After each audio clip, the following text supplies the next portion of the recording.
And there we go. Just let's get this Instagram feed up.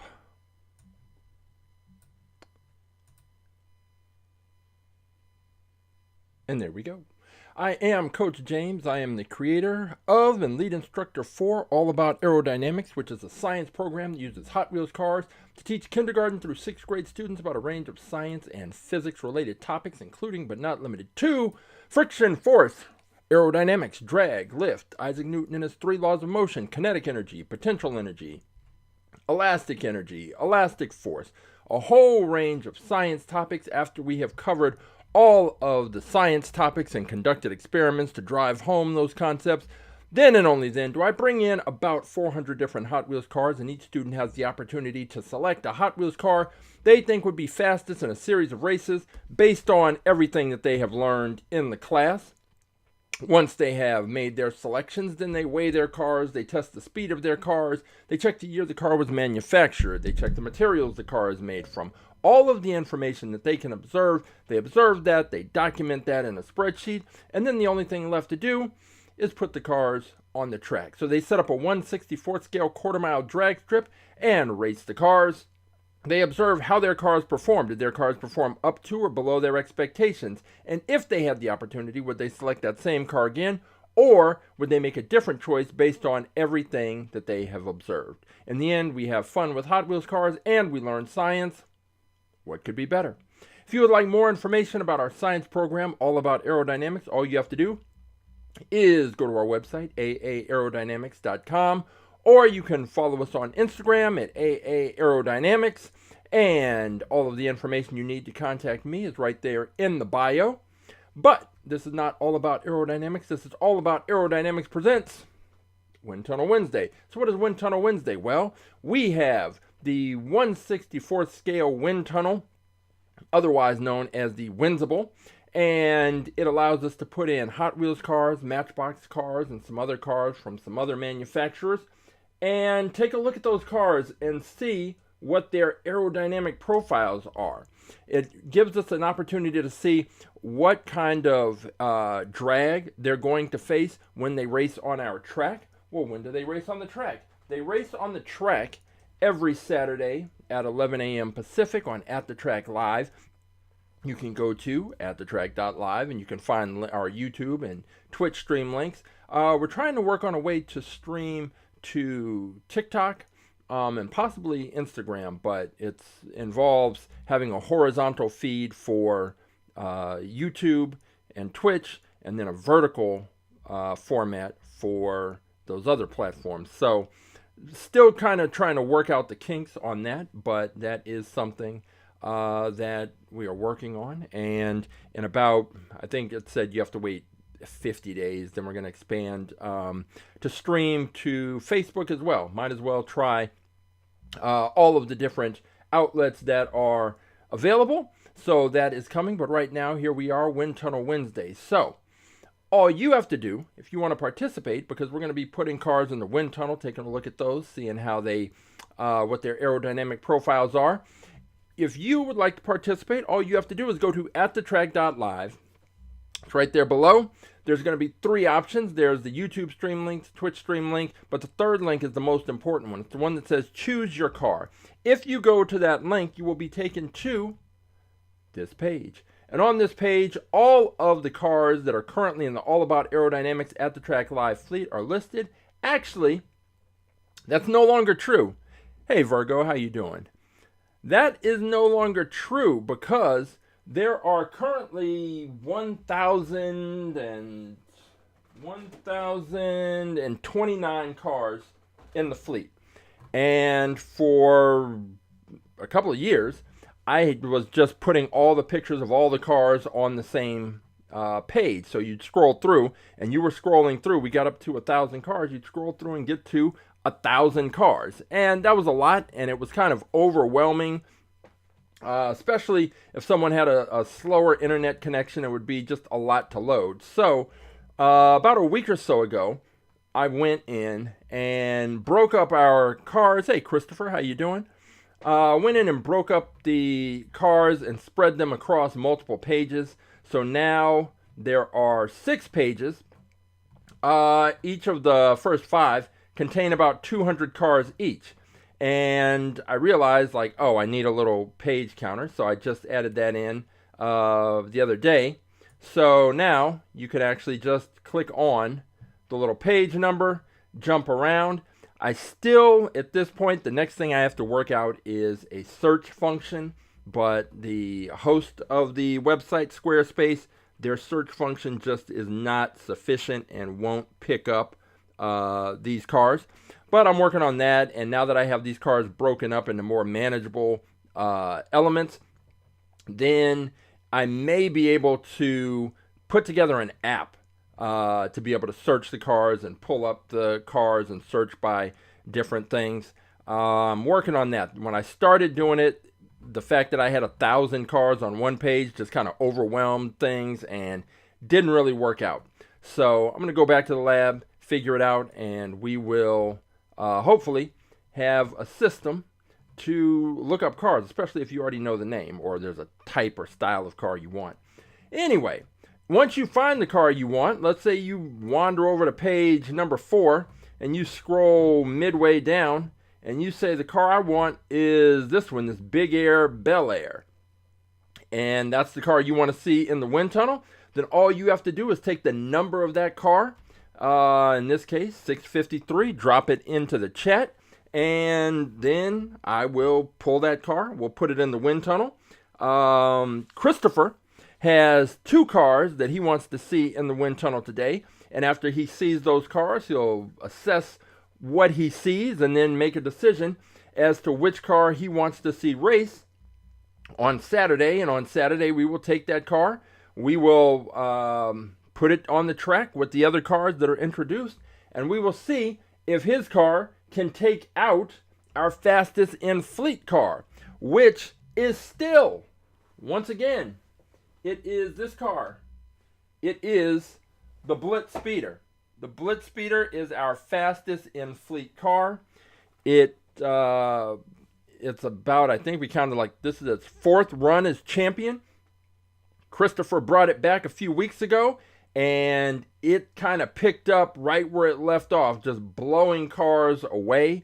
It has not really had a challenge, but in the last couple of weeks, but that may change this week.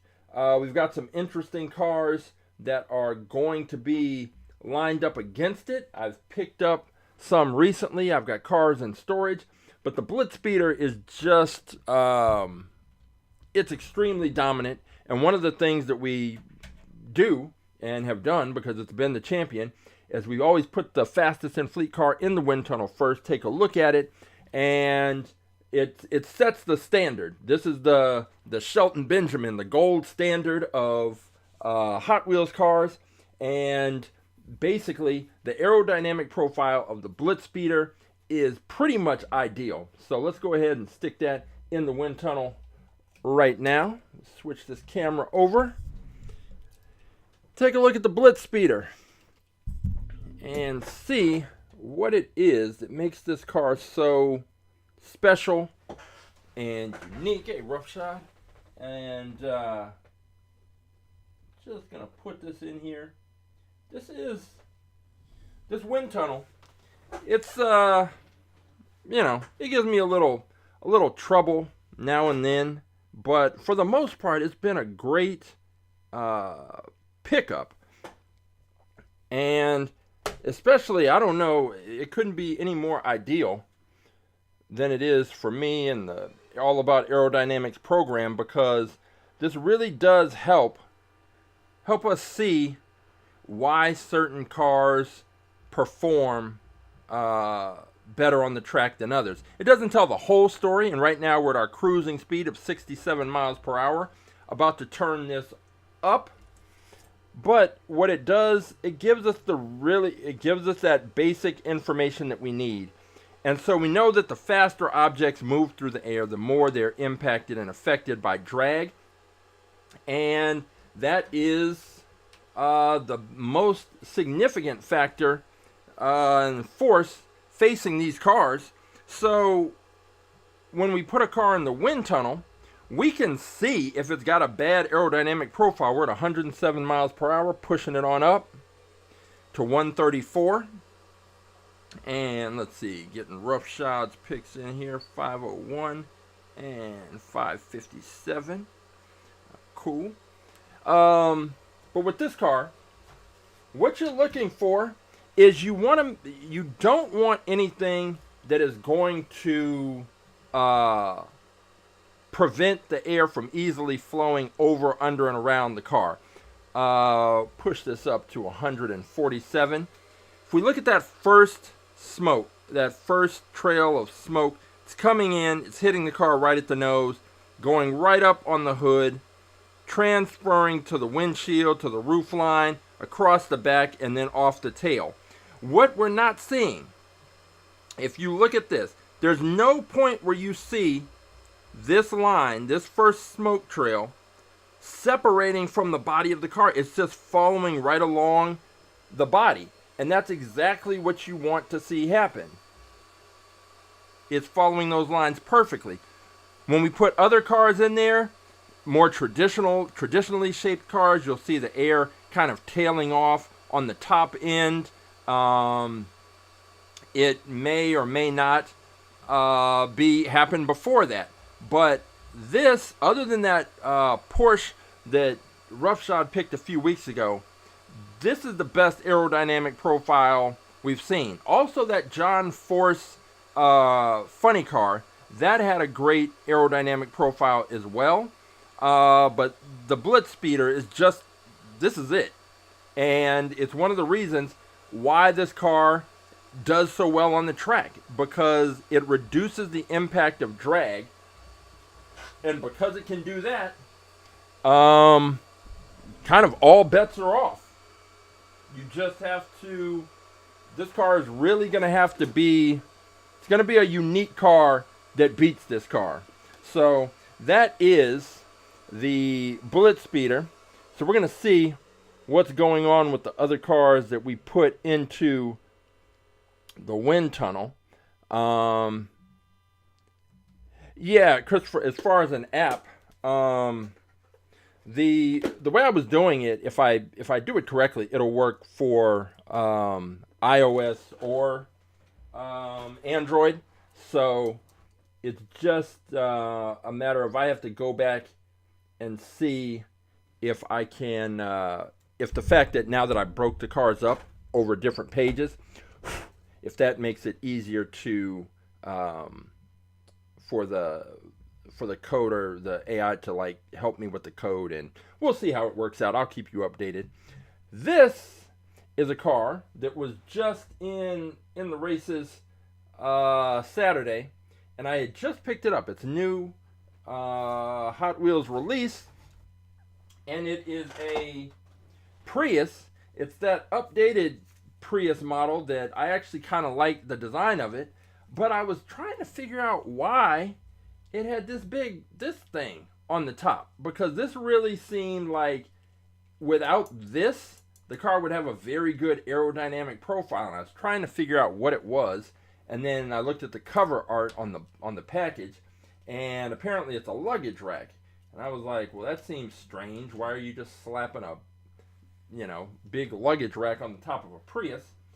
And today I was out, I went to a gas station, and parked beside the gas station, I saw a white Prius with the luggage rack on top. And I took a picture. The problem is the picture is on the phone that I am using for the webcam, so I can't stop and pull it off. But rest assured, I saw this in real life, and so we're going to stick this one in the wind tunnel and get a closer kind of look at that. Get the focus right. It's this luggage rack. And even though the luggage rack has a kind of aerodynamic shape to it, it's not going to, I don't think it's going to help, but we're going to be able to take a good look at it in the wind tunnel here and see how exactly that big luggage rack impacts this car. And I was kind of looking at it closely to see if it was just sort of sealed onto the roof, or if it was connected by points, like 4 points. Because if it was connected by 4 points, I would definitely buy another one and then just cut those off and see if there's a difference. Because I kind of like doing that with these cars, is getting two cars that are similar. I mean, not similar, identical.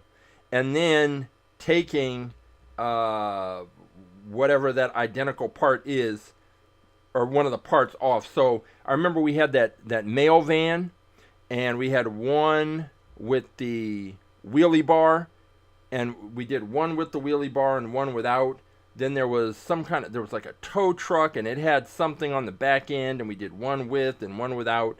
So if I can get a chance to try something different with these cars, I will. All right, so right now we see the air is hitting the nose, coming up over the hood, windshield, up to the roof rack, the luggage rack, and just kind of flowing up over that. But that's at 67 miles per hour. Let's see what happens when we start to turn this speed up. Now we are up to 107 miles per hour. And one of the things we're seeing a little bit is that frontal area of the car right here is getting, when the air hits it. So if we lifted this up, if I put the magnet under there and lifted this up, we would see that there would be a lot of air building up right here, because this is kind of a big front end. It's not massive, but it's bigger. It's on the larger side. And then up top, we are seeing the air still flowing over that roof rack, and then it detaches here, and then it gets very turbulent right behind there.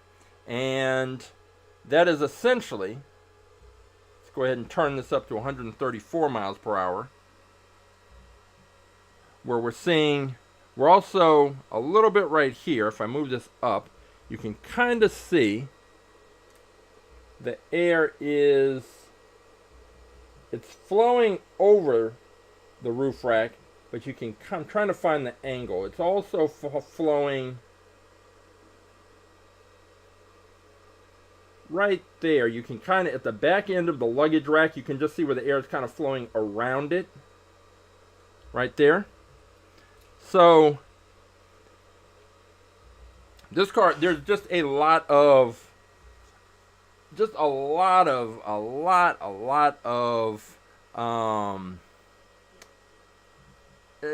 don't know why they did it. If you took that, I like the lines of this car a lot, and if you just took that off, that's a clean line right there, that from the windshield right back. I just don't like this. Now, do I know that without this car would have performed better? No, I don't know that. I'd like to see if I can get that off. I want to find another one of these and then get that thing off of there and see. So since I just found this in the store, it seems like this would be a pretty, I should be able to find another one. I don't know how many people are out there collecting Priuses, but I like this one. I like it a lot. The luggage rack is really just it's not helping. All this turbulent air, lower pressure at the back, and yeah, it's like a big diffuser, and it's just creating all this turbulence right here. So the air that's going to come up from beneath the car, and then it comes to the back, and usually you will see turbulent air at the back end. And I guess the Windsible has decided, yeah, I'm tired of looking at the Prius, so I'm gonna go ahead and let it go. But that's fine by me, because we have, well, first we'll take a look at,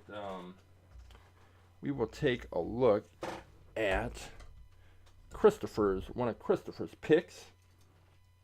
He has decided to go with, he's got two cars in here, so let me see, 159, this one I remember racing. I don't remember the results. I just remember the name because I wasn't sure if I was pronouncing it correctly, and I am sure not. It is the Mazda Furai, Furai, Furai. I just don't know, but it's a cool looking car. This is it right here, and now one thing that's interesting is right here on the sides, these panels here, where I'm sure on the real car, this is all designed so the air can flow right into this area, and then it probably, if it isn't used to cool the engine, it is to direct that airflow then out the back. On this one, like many of the Hot Wheels cars, that's not the case. It's totally sealed up right there. Get this straightened out. So really we're looking right in this. I guess it helps if it was in focus. There we go. Right in this area here. Otherwise, I like the car. I like the way it looks. Just gonna check and see, make sure that wing is not gonna be too wide. So let's go ahead and take a look just to check. Always got to check and make sure these cars can fit into the launcher.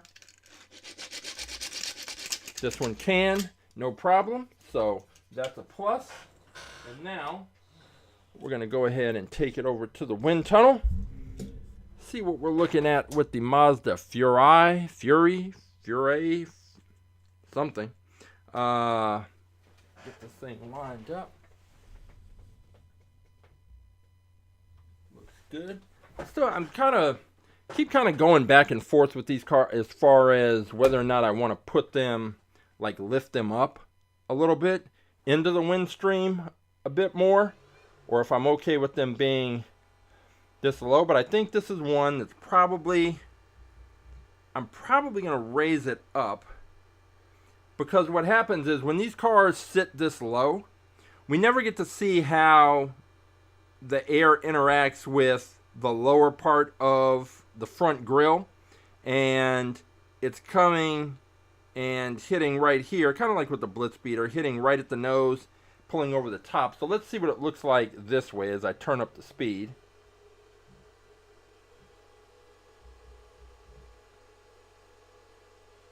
And so this is interesting. So what we're seeing is that air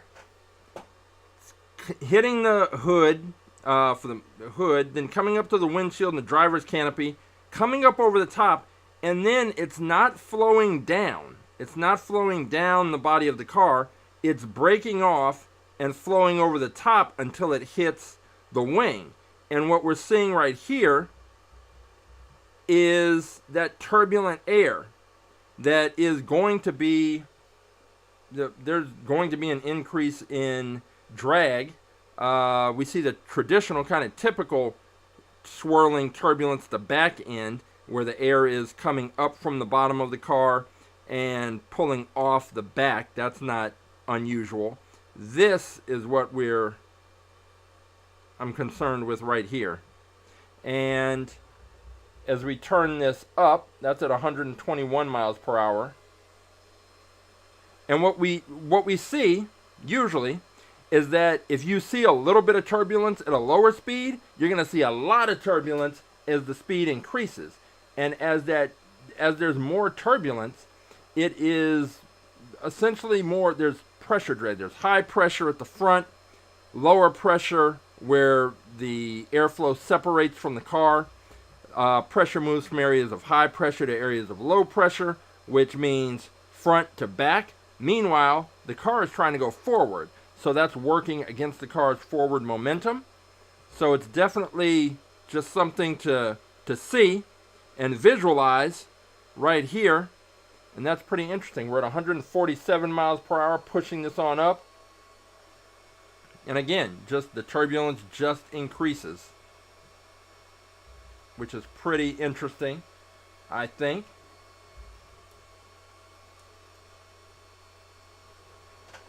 Very, very interesting car, because you got to wonder. This is a real car, and there are things on the real car that they do to control that airflow. And I'm wondering if some of the things that they do on the real car, it just doesn't translate to the Hot Wheels car, and therefore the Hot Wheels car ends up with more drag impacting it than the real car. So that is the Mazda Furai, and that is one that Christopher is considering. The other car he's considering is number, where is it? There it is. Number 172, which is the Ferrari F50. Now, this is interesting because there is a new, let me switch over. There's a new Ferrari F50 as part of the Hot Wheels and Ferrari reestablishing of their brand partnership. But this isn't that. This one's older. This is a metal body on a metal base. One of the rare times that we have that. So we've got metal base, metal body, and that is, it's a little unusual. Usually we have plastic in one place or the other, either a plastic base or a plastic body, but rarely do we have both on these modern cars, especially the mainline cars. But here we go. Ferrari, back end, more or less flat, slight curve, but nothing to be worried about. That wing is right there at the roof line, and this is a good looking car. So my concern with this one, regardless of what we see in the wind tunnel, my concern would be the weight. But as we've seen with the John Force Peak Racing funny car, or John Force Racing Peak Antifreeze funny car, weight isn't necessarily, it's not going to guarantee that you lose a race just because your car is heavier. If the aerodynamics are extremely good, your car can win. It can at least compete. And this is the exact reason why I keep having to put the magnet in there. All right, we've got this Ferrari locked in, ready to go. Let's crank it up, see what we see. We are at 67 miles per hour, and yeah, not really seeing all that much, but this is a low speed, a cruising speed, and at low speeds, aerodynamics are, they're important-ish for gas mileage, but we're talking about the cars. We're sending them down at scale speeds, 400, 500 miles per hour. So we are gonna see. Okay, Christopher has seen. He's seen enough. He's already locked in with the Ferrari over the Mazda Furai, and so now we're up to 107 miles per hour, and it's a little interesting because if you look right behind the cabin, you kind of see a bit of that same turbulence between the wing and the back end of the roof, like right under there. You're seeing it. So let's see what it looks like when we turn these speeds up. 147 miles per hour, and just like with the Mazda, turbulence doesn't go away the faster a car is going, or the faster an object's moving through the air, the turbulence only increases with speed. And then the drag will increase, but we're seeing pretty much the exact same thing. Air is hitting the nose, coming up over the hood, the windshield, the roof line, separating from the body of the car, coming across until it reconnects with the wing. And then it interacts with the wing and spills off. But in that area between the back of the driver's cabin and the wing, there's a lot of turbulence. Let's push this on up. 174 miles per hour. It's pretty interesting. So Christopher has picked this Ferrari, but it's a pretty unique situation because this Ferrari has a similar aerodynamic profile to the Mazda. So I don't know what I'm kind of curious, Christopher, what made you decide to go with this one over the Mazda? And while you let me know, I'm going to go and grab Roughshod's cars so we can take a look at those.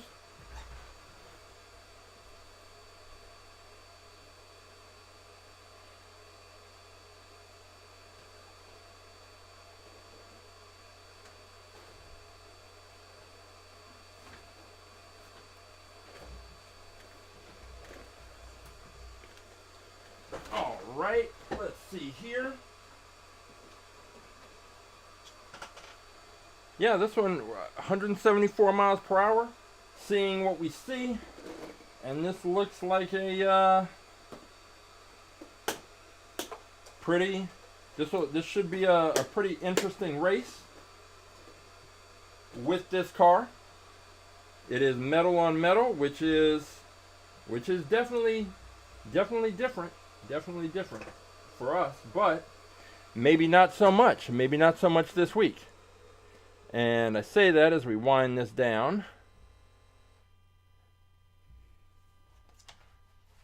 Get that Ferrari. Good looking car. I think the one that I saw that I've seen on different accounts online, there's a black one out, and I don't know if that one is if it's a treasure hunt car or not, but it's a pretty nice looking car. I expect there to be a lot of these, and as they release more, people will probably get a little tired of picking them up, and I'm sure a year or so from now, people are like, oh, another Ferrari, but hey, we'll see. All right, so Roughshod is considering this one. This one is metal on metal as well. This one is very interesting because this is the Chaparral 2, and it is a car that I picked up at a Hot Wheels swap meet, and it, from what I remember, did very well on the track. And it is it's compact, it's metal on metal, so even though it's metal on metal, the car is small, so the weight isn't way over the top. And it's got that flat spoiler coming off the back, right across the back, just flat. It's going to press up very nicely against the launching block, and the spoiler, it's pretty big and angled up. It is basically kind of like when we talk about wings being at the roof line. That is also at the roof line. So it's going to get a nice push. And let's go ahead and take a look at it in the wind tunnel. Because I think the last time this raced, I don't think we had the wind tunnel yet. So, this is probably going to be the first time this car is in. And I love the cars with the racing stripe down the middle because it helps me to line up the car in the wind tunnel. So anything that can provide a little assistance is welcome. So let's go ahead and take a look at the Chaparral 2. And we will see. Ferrari is the fastest car in the world. Are they? Right now, I think. The records are changing all the time. Sometimes there's a Koenigsegg. Sometimes it's a Bugatti. I mean, I wouldn't be surprised if Ferrari's got the title right now. But all we do know for certain is that the fastest car on our track is the BlitzSpeeder. We're going to see if the Ferraris can step up. But, so here's what we've got. This is at 67 miles per hour. And we have what we would pretty much expect. Now this one, another of these cars, we're going to push this up to 107 miles per hour. And you can see, if you look closely, that because there is no roof, there's a short windshield. That air is coming up over the top of that windshield, and it's getting down into that driver's compartment. You can see it swirling around right there before it comes back out, and some of that air flows back over the top. Now, push this up. See what we get. We're up to 147 miles per hour.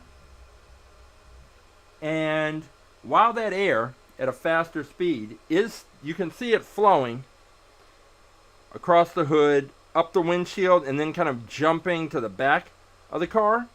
But it's still, you can see, there's still some of that air that is ending up in that driver's compartment, but it's very faint, but it's happening.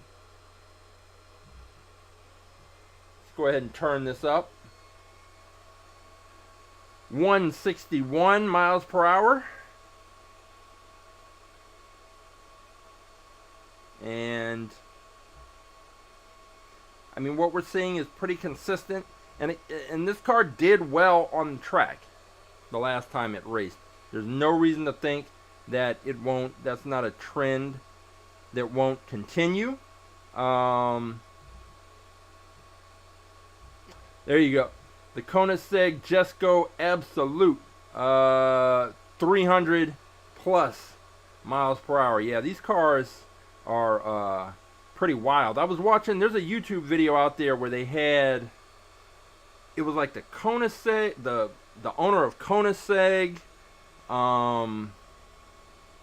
and then like two other custom hypercar builders. They had all three of the owners, and they had them like drive each other's car and the other company's car around this track and like give their feedback, and they were all pretty cool. And they were just acknowledging that each company is just trying to outdo the other one, and so one company had the record, then the other one's going to come back and try and knock them out. I think it was Bugatti, like the president of Bugatti, the CEO of Koenigsegg, and then there was some other car maker that was there. So that was kind of cool. And all right, there we go. We've got the Chaparral 2, which I like. I like it because of how it performed. I also like it because when I was a kid, that was the name of the street that we lived on. For Chaparral. Let's see. The other car he's considering is 557, which is okay, pretty unique. Let's check this one out. This is is it DAVancenator or DAVancenator? DAVancenator. DAVancenator. Let's take a look at that. Flip over. And here we go. It is a fantasy car. And it, like if you didn't know better, just at a glance, it's got a very BlitzSpeeder-ish look to it, which is not a bad thing to have on our track. You can do far, far worse than kind of resembling the profile of the BlitzSpeeder. The front, it definitely isn't, the front is a little more, I want to say, not, what's the word? It wouldn't be choppy. There seemed to just be more parts. It doesn't seem as seamless as the BlitzSpeeder. For example, when we're looking right here at the front, focus, right here. So you've got that big splitter down there, and then the question as I have with all these cars is what happens when the air enters this part? Is it, if this area behind there is sealed off, then the air doesn't have anywhere to go, and this kind of works like a parachute. Let's see, can the front spoiler move? No, it doesn't. It just stays. It stays put. It's got a little wiggle, but it's not. It's not one of those ones that kind of snaps up or down. So that's pretty much the spot that it's in.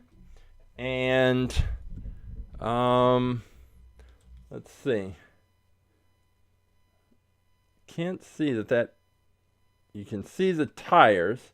So at least on the edges, there's an opening for the air to flow through, but then it's going to hit the wheels. And then beyond that, I don't know. So let's go ahead and put this in the wind tunnel and see what it is that we can see. And with this one, let's get it in here. You want to put it on the magnet, okay. Let's go ahead and drop this in right here, and that way we'll raise it up so that we can actually see what happens when the air hits the front of this car. Slide it over just a bit. There we go. Got it all lined up, the DAVancenator, and let's take a look. And wait, it seems to be a little tilted up in the front. Move it forward a bit. There we go.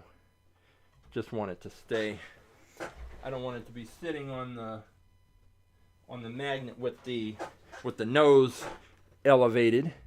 So let's go ahead and fire this up, see what we see. All right. At 67 miles per hour, our cruising speed, we are not really seeing all that much, but again, that's a low speed, so we don't expect to. But let's go ahead and push this speed up to 107 miles per hour, and we are seeing, looking at that second airstream, it's coming in, kind of hitting right across the hood, just slightly elevating, hitting the windshield, coming up over the top, and then breaking away right at the back because this wing is down low. The wing is not up at the roof line. So with those two other cars, with the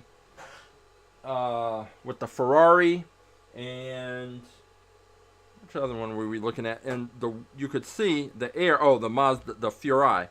The air came off the roof and then went across and then interacted with the wing because the wing was raised up a little higher. This one, the wing is very low, and the air is just kind of flowing right over the top. Let's go ahead and push the speed up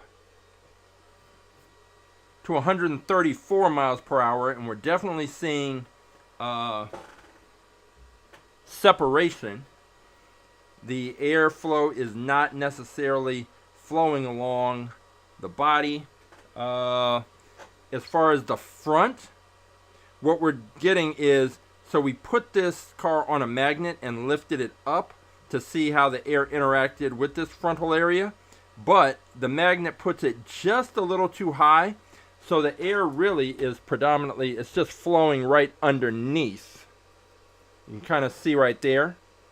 So I think what I'm going to do is take the magnet out, drop this car down, and then we'll see if we can see a little bit more of the interaction between that airflow and the actual front area of the car. So let's go ahead and take this magnet out, drop this car in, and we'll hope it stays in place. Line it up. There we go. Now let's see what happens. We're going to be looking to see if that air builds up at the front of this car or not. So this is at 67 miles per hour, and it's kind of funny. The car is either too high or too low. We need one of those Goldilocks, like we need one that's just right. This one's too big. This one's too small. All right, we've got pushing this thing up to 134 miles per hour, and we are seeing the airflow hit the front of the car, kind of hitting right on the hood, up to the windshield, roof line, and then again the air is kind of breaking off right here, jumping more or less over this wing, and then we see that same turbulence that we've seen on 3 different cars now. I'm going to push this up from 134 to 147 miles per hour, up to 161 miles per hour,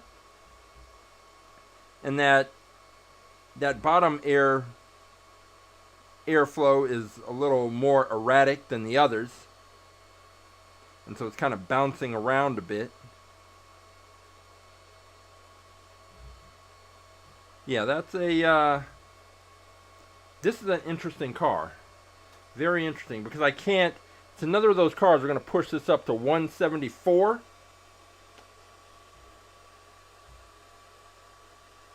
And there's some of these cars that we put them in the wind tunnel, we get some very clear information. Others we put in the wind tunnel, and it's like we get no real helpful information. And then there's cars like this where we're getting information, and we see what the airflow is like, and so we can kind of make a educated guess about how it will perform on the track. But until it hits the track, we just don't know. So Roughshod is going to have a choice to make. It is going to be between the DAVancenator, which is this one, and the Chaparral 2. And I think either way, it should be an interesting race. I think this one, it just has like a BlitzSpeeder-y kind of vibe to it, and shape and style. Almost like I don't want to say a more futuristic BlitzSpeeder, because the BlitzSpeeder is already some kind of fantasy car. More of something like if they made an updated version of, I don't know, RoboCop, or some kind of futuristic movie with a high-speed car chase or something. This looks like the kind of sci-fi, like a sci-fi BlitzSpeeder. Maybe that's the explanation or definition I'm looking for, but this is the DAVancenator. Oh, and this just in, breaking news. Roughshod is going with the DAVancenator. So that is the car that is going to be in the tournament this Saturday. And when we put these cars kind of side by side, just taking a look there, get them in focus. There are similarities. We are going to find out if the DAVancenator has what it takes to hang with the BlitzSpeeder. And now the thing with the BlitzSpeeder, it's so clean, just right across here from the front to the back. It's just clean. DAVancenator got some stuff going on here that's kind of odd. splitter. I'm sorry, yeah, the odd splitter in the front, and then this stuff on the back. I get it that this is to make the car, give it a distinct kind of look and this futuristic feel and theme, but these three things are not helping from an aerodynamic standpoint, because with this car, we kind of saw the airflow breaking off around this point and flowing right up over that wing, never interacting with it. So, yeah, it'll be unique. So we have this car, the DAVancenator. We have the Ferrari F50, and we are already off to a pretty good start because I have cars. Oh, does the rear wing move? Rough Shot's asking. Let's see. It does not. It is fixed in place. There is nothing on this car that is adjusted. It looks like it should, though. At least with the splitter. That does look like one of those plastic splitters that can be adjusted, but this one is just not. No, there's no real up or down with that splitter. It's just kind of stuck where it is. So that is that. But we should have some good solid races. I have a bag of cars that I picked up from Target over here. That's just got some interesting cars in there. I picked up another donut. I have a bunch of these donut drifters. I just like these. But there is, I'm not going to show it until Saturday, but there are two cars in this bag that I'm definitely going to introduce, at least one of those on Saturday, that look like, just taking a look at it and thinking about the cars that have done well in the past, there are two cars in that bag that maybe we might be looking at those as fastest and fleet cars by this time next Wednesday, because we are here every Wednesday at 4 p.m. Pacific at AtTheTrack.live. Just taking a little bit more of a scientific approach to the cars, putting them in the wind tunnel, seeing, predicting the cars that we haven't. So the cars that haven't raced, we're able to kind of predict what we think is going to happen based on the airflow. The cars that raced on Saturday that we cracked open brand new, sometimes we'll take those, put them in the wind tunnel. We already know how they performed. Now we're trying to figure out, why did they perform that way? That Prius, how much of an impact did that luggage rack make? I don't know, and I won't know until I can find another one and try and cut that whole thing off. And then we can race luggage rack versus non-luggage rack, see which car wins, see if it makes a difference. We've done that in the past with a few other cars. The Rock and Railer was one.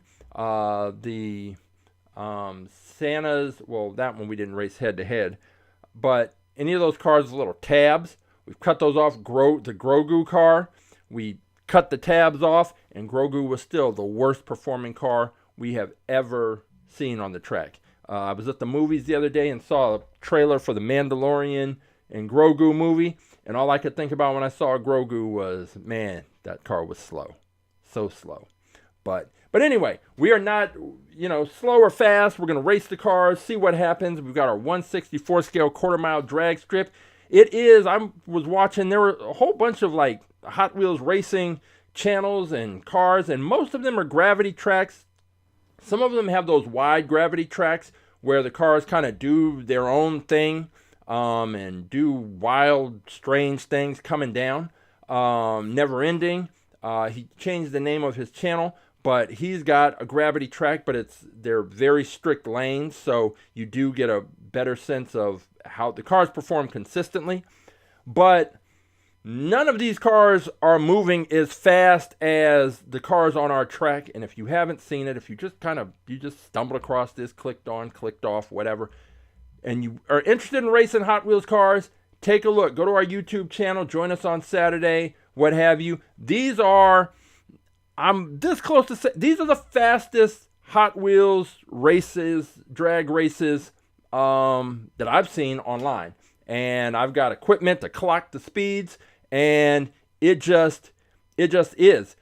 Gravity tracks are one thing, but I did an experiment. In order to get a car to go as fast as they go on our track, the gravity track, you need to start the car from the roof of a house, at least. That's the next thing I was about to do, but the house where I did the thing, my friend was renting the house, and so I couldn't just be climbing up on the roof and doing the thing.